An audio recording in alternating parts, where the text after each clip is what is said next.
नमस्कार, मैं डॉक्टर रितु सक्सेना, लोकनायक हॉस्पिटल से इमरजेंसी की हेड एंड डीएमएस। आपको कुछ मंकी पॉक्स आजकल बहुत लेटेस्ट न्यूज़ चल रही है मंकी पॉक्स के बारे में बताना चाहती हूँ कि जूनोटिक डिजीज़ है, जैसे कि बाकी एनिमल से फैलने वाली बीमारियों को हम जूनोटिक कहते हैं। और ये एक डीएनए वायरस के थ्रू होता है जो काफ़ी कुछ सिमिलर है स्मॉल पॉक्स से।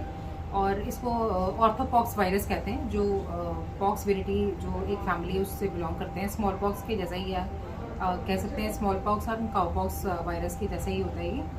क्योंकि स्मॉल पॉक्स आप सबको पता होगा कि इरेडिकेट हो चुका है 1980 में, और तो उसके बाद कोई केस रिपोर्ट नहीं हुआ है, तो पूरे विश्व से स्मॉल पॉक्स इरेडिकेट हो चुका था। लेकिन जो ये अभी आजकल मंकी पॉक्स के बारे में जो हम सुन रहे हैं, ये एंडेमिक है, मतलब ये होता रहता है अफ्रीकन कंट्रीज़ में, और इसके दो खास जगह हैं, सेंट्रल अफ्रीका और वेस्ट अफ्रीका में होता रहता है ये बीमारी। लेकिन क्योंकि अब ये अफ्रीका से बाहर कई कंट्रीज़ में, अभी जो लेटेस्ट है वो 15 कंट्रीज़ में स्प्रेड हो चुका है। अभी जो लेटेस्ट है स्विट्ज़रलैंड, ऑस्ट्रिया और इजराइल में भी फैल चुका है।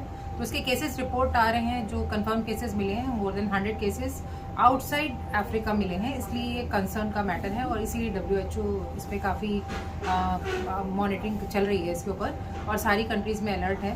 बट इसमें कोई ऐसा पैनिक करने की आवश्यकता नहीं है, क्योंकि एक तो इसके सिम्टम्स हमें जानने होंगे कि स्मॉल पॉक्स की तरह ही है। तो इसमें क्या होता है बेसिकली, इसमें फीवर होता है, इसमें रैशेस होते हैं, और उसमें जैसे स्मॉल पॉक्स में आपने देखा होगा कि जैसे कि रैशेस के बाद उसकी स्टेजेस होती हैं, वेसिकल्स बन जाते हैं, फिर पस्ट्यूल्स बन जाते हैं, और बाद में स्कैब बन के वो हट जाता है। तो वैसे ही इसमें भी होता है, लेकिन इसमें और स्मॉल पॉक्स में ये फ़र्क है कि इसमें लिम्फ एडेनोपैथी होती है, लिम्फ नोड एनलार्जमेंट हो जाती है। अगर हम साधारण भाषा में कहें तो लिम्फ नोड का एनलार्जमेंट हो जाता है, जो उसे स्मॉल पॉक्स से अलग करता है। और दूसरी बात ये है कि स्मॉल पॉक्स ज़्यादा फैटल होता है, और इसमें जो केस फैटेलिटी है वो स्मॉल पॉक्स से कम है।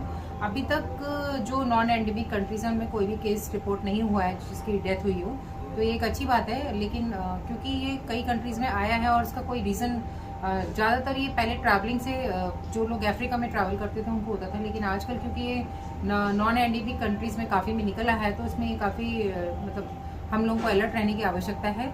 और इसके सिम्टम्स यही है कि फीवर हो गया, माइल्जिया, बहुत ज़्यादा बॉडी होता है, लिम्फेडिनोपैथी होती है, और रैशेस और पैप्यूल्स और ये बन जाते हैं, स्कैब्स बन जाते हैं। और ये पर्सन का जो ट्रांसमिशन है, हमें जानना होगा कि मंकी पॉक्स क्यों बोलते हैं, क्योंकि इसका ट्रांसमिशन जो है वो बेसिकली जो हम फर्स्ट केस रिपोर्ट हुआ था ह्यूमंस में 1970 में, वो अफ्रीका में ही हुआ था।